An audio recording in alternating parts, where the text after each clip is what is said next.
Thanks for staying joined to us. It's still political spectrum right here on Spectrum Television.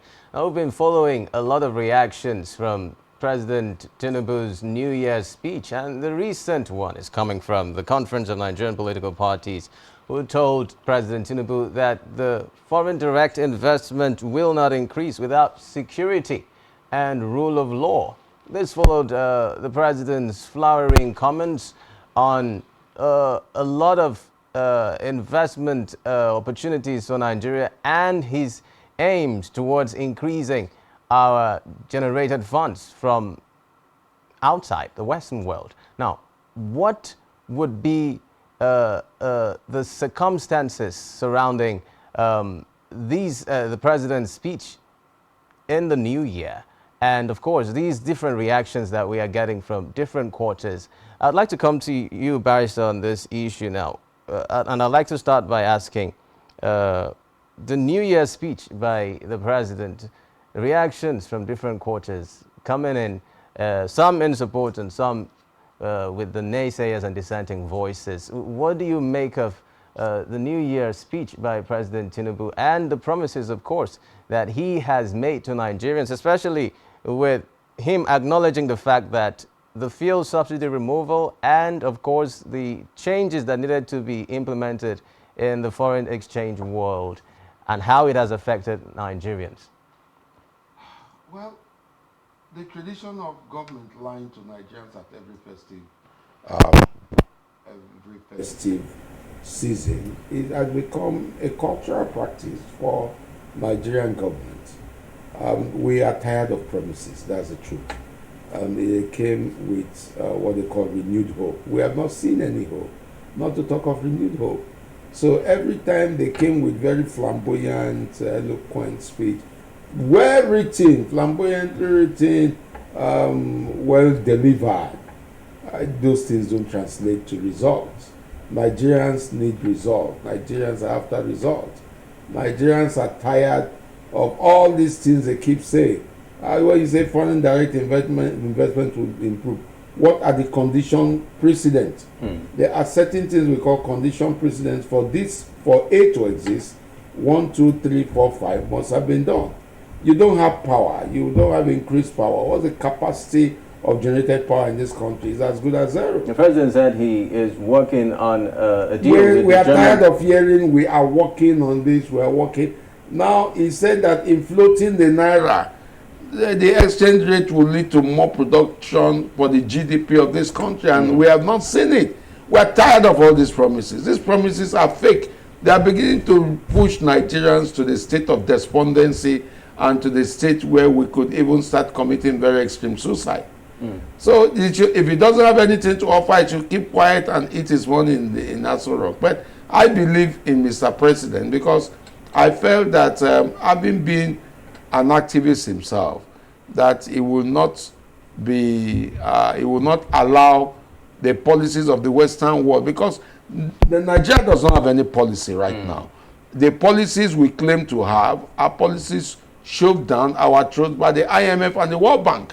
That's why they tell you float your currency when you are not producing. And the currency is not on against demand forces, the forces of demand and supply.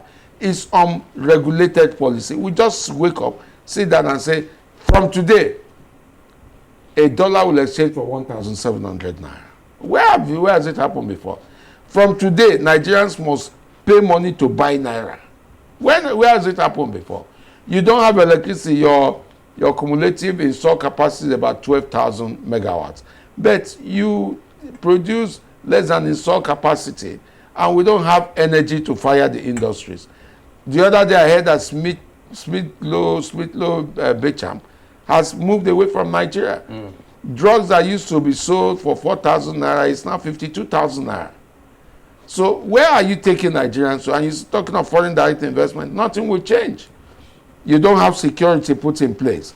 Just on the eve of Christmas, the people banded 150 people. No, it's more than 200 that have died because some went home to die. Some were taken to treatment centers and they died. A lot of them died from opportunistic infections, including hunger and lack of care. They died. More than 200 are dead now.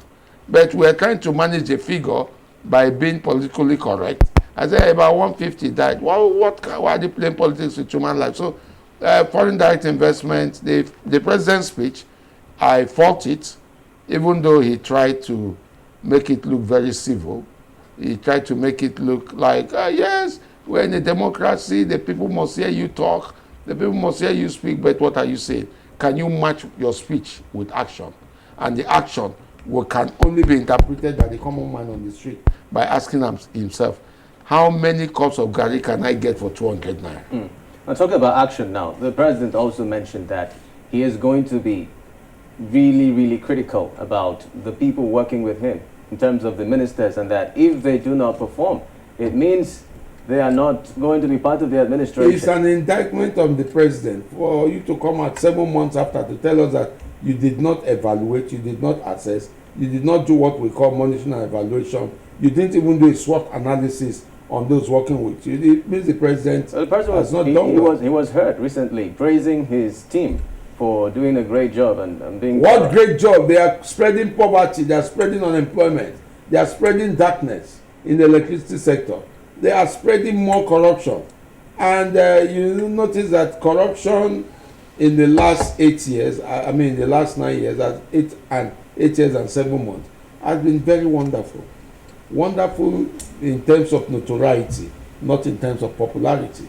They have not done well. So for him to praise them on one hand and come to tell Nigerians that I will sack whoever is not performing is an indictment. It means he doesn't know how to assess people.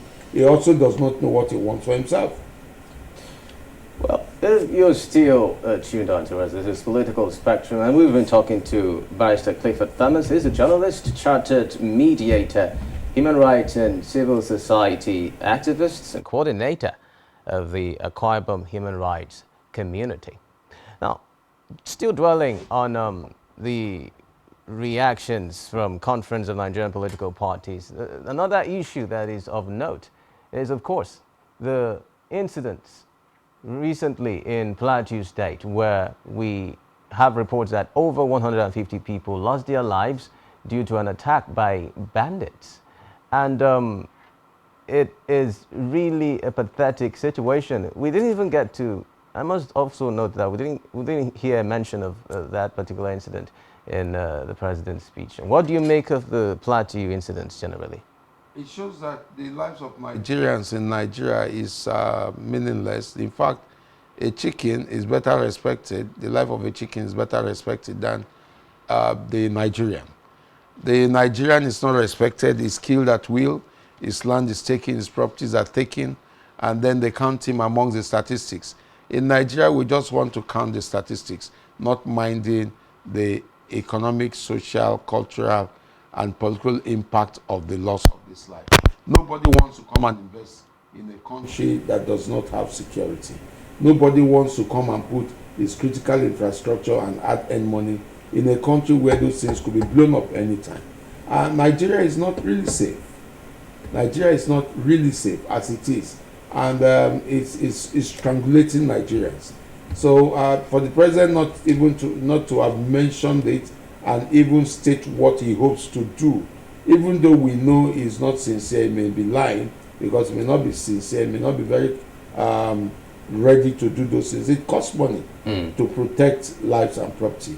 But the Constitution in Chapter 2 of the Constitution of the Federal Republic of Nigeria 1999 as amended said that where government fails to provide security and welfare for its people, the government has failed. So in the light of this, we will be safe to say the government has failed. But we are trying to prime the government up and support the government to be alive to its responsibilities, not failing again. Because they've been killed in certain Kaduna, persons have been killed, in Benue, people have been killed, in Plateau, people have been killed. And it's happening almost in every state of the Federation. In Zamfara, people have been, in fact, let's not forget to also bring to the consciousness of the people that part of the insecurity we are facing is that our youth who finished, graduated from university and went to do NYC, they were captured, kidnapped, they have been brutalized, and nobody's talking about releasing them, freeing them. So I'm saying hashtag free our coppers. So we must also put that on the front burner of the issue of insecurity in this country.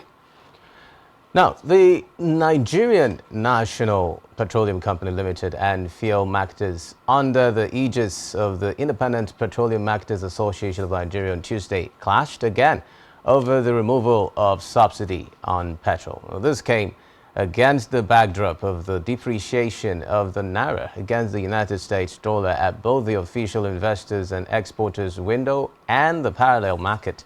On Tuesday, the local currency closed at 998 naira per dollar at the official market, while it traded at 1,225 naira to a dollar at the black market. On the back of the falling naira rate, economists and oil marketers said the PMS as a petrol subsidy was increasing in recent times, but the NNPC quickly countered these positions and declared that it was recovering its full cost on the importation of premium motor spirit, popularly called petrol, countering the positions. Now, a lot of quarters are still of the opinion that fuel is still being subsidized, Barrister. Well, it's a shameful thing to imagine it. Not that it is. Fuel has never been subsidized in this country. No, fuel has never been subsidized. We have a group of economic bandits, criminal saboteurs, persons who have made themselves demigods. They are there to sabotage and destroy the economy, who are making capital gains from this thing. Now, must you buy crude oil with dollars? No. There is an arrangement, or there was an arrangement where we run a barter arrangement. We send our crude oil outside the country without charging a dime. And then, having sent our crude oil outside the country without charging a dime, they collect the crude oil, refine it into various products, and they market them. Of the various products, which is about 13 or 15, that they refine the products into, they give us only one. And we don't have to pay. It covers the cost of transportation of lifting the crude oil from Nigeria to wherever country they do it, and from wherever country it's refined back to Nigeria. What are they telling us? Landing costs. Landing costs, where did they spend money? They'll tell us that the landing cost when petrol was selling for 190 something naira, they said the landing cost was 240 something naira, and that Nigeria was subsidizing fuel between the difference between 240 something and 190 something. That was the subsidy. And when you multiply that by the number of, in fact, they also came out to tell us that we were consuming 90 something million liters of fuel every day, not even every month. Was it every month or every day? That we were consuming that.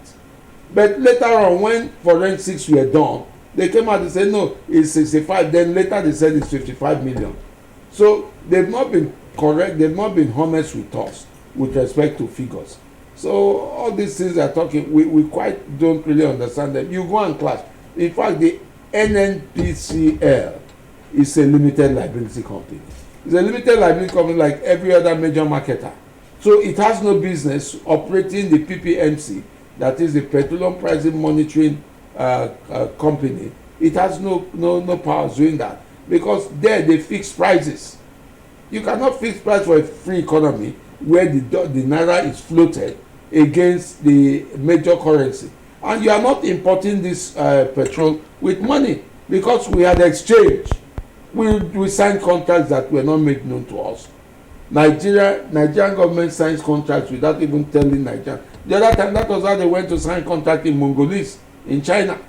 It was after so much probing, when people found it, civil society discovered it, that they now came to say, oh, we didn't even understand what we signed. You can sign and concede the national airport in Lagos or Abuja as the collateral. You can use the oil fields in Akwa Ibom, Rivers or Bayelsa or Delta State as collateral. Who knows about the whole of these things? So when they come in to say they are clashing, what kind of clash? They are a set of bandits, the government bandits and the private sector bandits, who actually go to fleece Nigerians. Their own is just milk Nigeria, kill this country. I don't know why they are doing it, and I don't know why the EFCC exists without. Don't wait for petition. Begin to investigate certain things. But the EFCC go after boys who carry laptop and say that they are Yahoo boys. Who petitioned those boys? What about these big criminals who exist and the government cannot do anything? And we're having fuel selling at over 600 naira now, Barrister.